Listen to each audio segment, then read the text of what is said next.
Hey everyone, and welcome to my channel. In today's video, this is going to be another reading vlog. Right off the bat, I started 3 new books actually, which I'm going to focus on for this vlog. And the first book I started was The Maid by Nita Prose, and this is my audiobook this week. This follows this young maid named Molly who is neurodivergent, and she views the world in a very unique way. She has a very strong voice within this book, and the audio narrator, I'll tell you right off the bat, is excellent.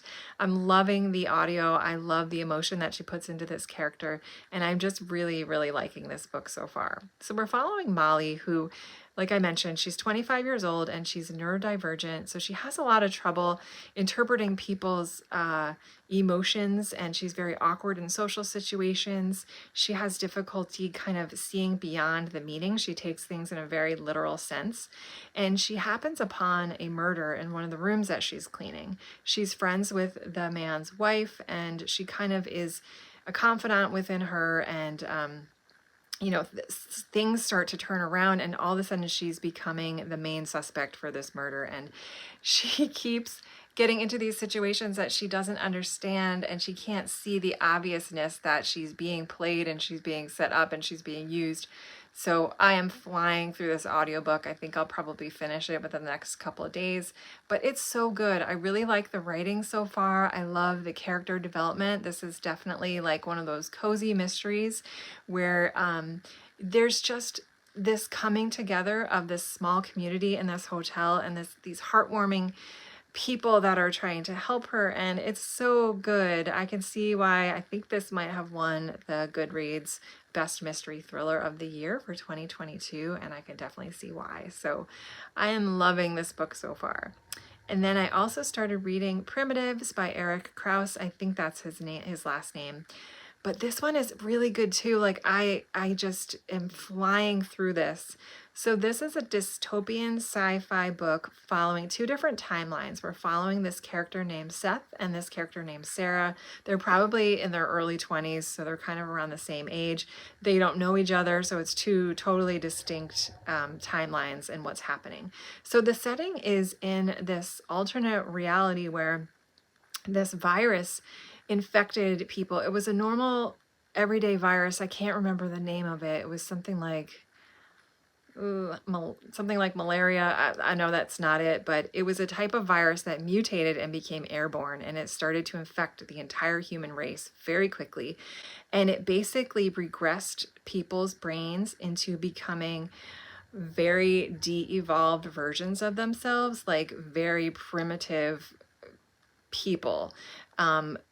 Not even like Neanderthal, but we're talking about people that like no longer have a language, can't make fire, can't make tools, and it just spreads through childbirth. And so we're following these 2 characters who think they are one of the few last humans on Earth. There's a group of people that are immune to the virus, and so they are kind of just left behind trying to fend for themselves and survive. So the character of Seth is really on his own. He lives with his adopted father who found him after his parents got killed or something. We don't know the full story yet. And he raised him. And this guy that we're referred to as the professor is capturing these primitive humans and doing experiments on them to try to figure out how they can possibly come up with a cure to bring the human race back. So we see kind of Seth's daily routine and how he captures these people and brings them to his professor, and then he comes upon some secret experiments that were being done, and there's this argument that happens. So we're trying to figure out what's going to happen with that situation, and Seth is just realizing the ethical decisions that his adopted dad is making. So then we follow Sarah, who she's part of a small community of people in this town that are just basically trying to survive, and they have this like small government, and they have arranged marriages so they can try to repopulate their normal human population. And so she wants to escape. She wants to steal this certain medication. She's not immune to the virus, I believe, and she has to get injections that keep her alive and keep her I can't remember exactly. There's something, this fatigue syndrome that affects them. So they might not get this primitive virus, but they're getting something else. So they have to take this drug, which is made in a factory. So she wants to, with her best friend James, they want to break into this lab and get the drug so that they can run away and see what's out there, and try to just escape this mundane life that they have. So Sarah breaks into the lab, and what she finds there is shocking, but she ends up in her own troubles after that. So it's really, really good. I am loving it. I forgot how much I love a dystopian style type of sci-fi book. I really do like that genre.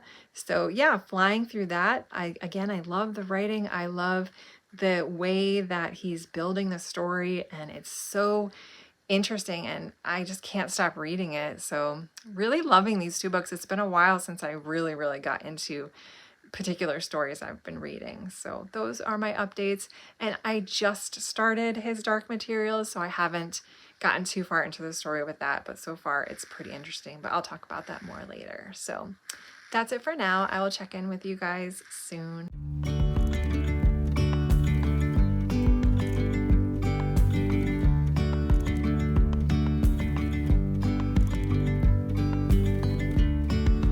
Yesterday there was sun and there was rain, beauty in the mundane. And as the light startled our eyes, we let go of disguise. And now there's something in the air, and a sparkly shimmer on our skin, restoring everything within. Oh, dreamy, breezy, we go. Easy, easy. Just checking in real quick, and I wanted to mention that I just finished reading The Maid. Well, I listened to it, so I guess I just finished listening to The Maid by Nita Prose, and I really, really liked it. I thought it was so good. It was just such a feel-good book. Like, everything was just, yeah, it was definitely a cozy murder mystery, that type of story. I didn't really know what that meant before I read this, but I definitely can agree with that.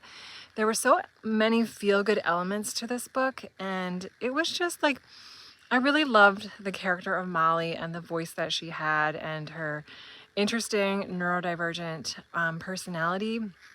It's not really mentioned, but I believe it sounds like she may have had Asperger's syndrome based on her personality and the way that she thought about things. But, you know, you could interpret it however you wanted. I think the author probably left it up for grabs for that particular reason. But it had such an interesting story, and some of the things that were revealed later on in the story were just really, like, just the way that this little community of people came together for her, and how touched she was, and how, you know, people that are different, people that may be considered quirky or think differently or socially awkward, like, I think it's just a good reminder that they understand and they feel how people perceive them, and how that affects the way that they view themselves and their self-esteem and their worthiness. And to have all these different characters really just come together and help our character Molly through this murder mystery, and try to help her uncover what really happened, and try to just help her realize how she was being played and manipulated. And it was just the relationship that she had with her grandmother, oh my goodness, like, it just made me want to cry, how much they loved each other, and how sweet the grandmother was to her, and how lost she felt, you know, with the death of her grandmother, just how alone she felt. And I think that a lot of people do feel that loneliness and grief when someone they're really close with passes away, especially if they don't have a big outer circle or inner circle of friends and family. So I thought this story wrapped up really nicely. There was like a questionable ethical part within the book, but other than that, I mean, when I first finished it, immediately I just thought, like, this is a 5-star book for me. I absolutely loved it. I couldn't find anything wrong with it.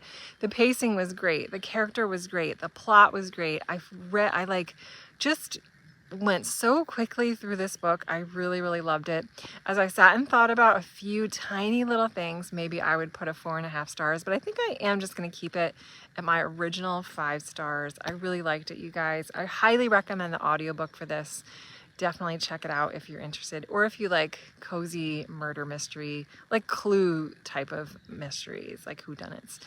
So we just celebrated my older daughter's birthday today. It was so nice. It was such a beautiful day. I'm still working my way through Primitives. That is so good. Oh, it's such a good book. And I just got another book, actually. I thought it was an audiobook when I borrowed it, but it's just an ebook, but it's called The Wedding Crashers. So I don't know if I'll start that quite yet because I have The Subtle Knife to get through too. So a lot of reading, of course, in the future, but just wanted to check in.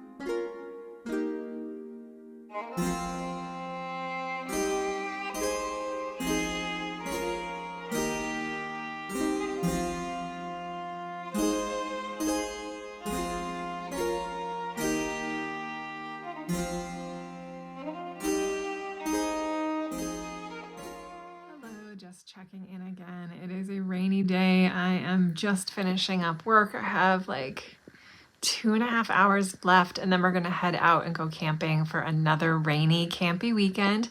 This will be our 3rd camping trip this year, and each weekend so far it has rained the whole time. So unfortunately the weather looks like it's gonna rain both Friday and Saturday and Sunday morning again while we're camping. So it's kind of a bummer, but it does really make me feel like I can get some more reading done, and there's nothing else to do, so I'm really excited about that. So just giving you a quick update. I know I mentioned I finished The Maid. That was excellent. I still really have been loving that book. I also am a little over halfway done with Primitives. That book is really good. I just haven't had time to sit down and read, but like when I do pick it up, I can't wait. And I'm hoping I will finish that this weekend on our camping trip. I also started a new audiobook called Mad Honey by Jodi Piccoult, and this is my first Jodi Piccoult book ever. I know she's really popular. She has a lot of books out, but this is my first one by her, and so far I am loving the writing. I'm not going to say too much about it for this vlog because I'm going to add it to my next vlog, but I am already like 2/3 of the way through, really liking it. I really am liking it a lot. Again, I really like her writing. I love her character development, the way she tells stories. So really loving that. Mad Honey. I think that was one of a newer release from her. So I don't know if I'll be able to finish that while I'm camping because it is an audiobook, but I'll definitely be finishing it soon. And then I also am going to bring with me The Subtle Knife. I just started a few pages of that. I haven't really dove too deeply into that yet. But then I also got another audiobook that came in from my library. So this one I have to finish soon. So I might put this as a priority. This is called The Wedding Crashers, which is, I think, a contemporary romance.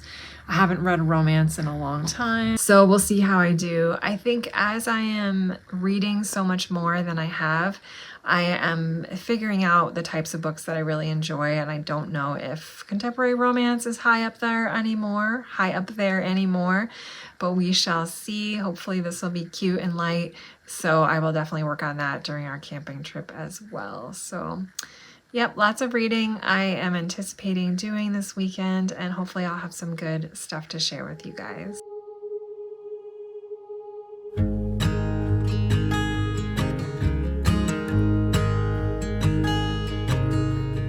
Oh my child, I know you're hurt and you can't let go. It's not your fault and you don't deserve all the bad and the hurt.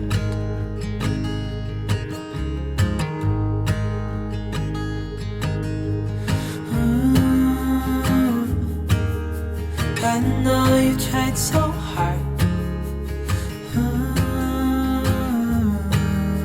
I know you've done your part. It's not fair. You did your time. How much longer will you suffer in this life? But don't give up. Just hold on tight. It'll be alright.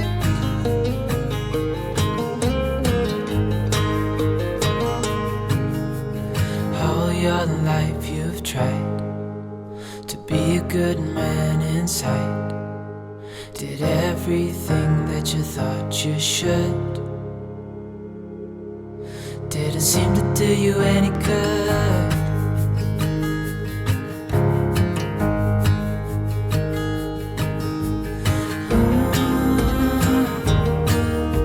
I know you've tried so hard. I know you've done your part. It's not fair. You did your time. How much longer will you suffer in this life? But don't give up. Just hold on tight. It'll be alright. Just wanted to show you guys this beautiful stream. It's like 8 o'clock at night. My 14-year-old and I decided to take another walk around the campground. We found another way to access this beautiful creek. We found some sandstone. I broke this. And some sea glass. But this is so pretty. And we've got, those are campsites up there, mostly tent sites, but they have a really nice view. The glass broke the yard. Just as a quick reading update, I started The Wedding Crasher by Sosa? I can't remember her name. And it's okay. It's a quick read. I'm about 30% through already. And we're following this character named Solange and this character named Dean. And basically Solange, right in the beginning, she overhears a conversation between the bride and this other man and realizes that the bride is in love with someone else. She's there to do hair and makeup with her cousin, and she basically, when the wedding starts and they're asked, like, does anyone object to this wedding? She stands up and kind of says to the bride, are you sure you want to go through with this? And she kind of crashes the wedding. So it's a fake dating trope, which I usually really like. And they kind of both need each other as a fake partner based on some situations that they've gotten themselves in. Dean has to do something with work. He's trying to obtain status as a partner within his law firm. And then Solange has to try to impress her Brazilian cousin who's coming to visit, who are pressuring her to get married. So they both are kind of leaning on each other in this little fake dating trope. And it's okay. It's kind of cute. It's kind of funny. I'm not really attached to the characters though. It just feels a little flat in terms of the character work and everything. But I did put Primitives on hold because the Wedding Crashers I need to finish quicker.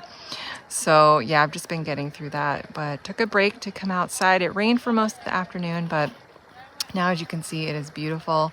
Just enjoying a little bit of nature for now. I have gum in my mouth. Sorry if my mouth looks weird. But yeah, just wanted to check in.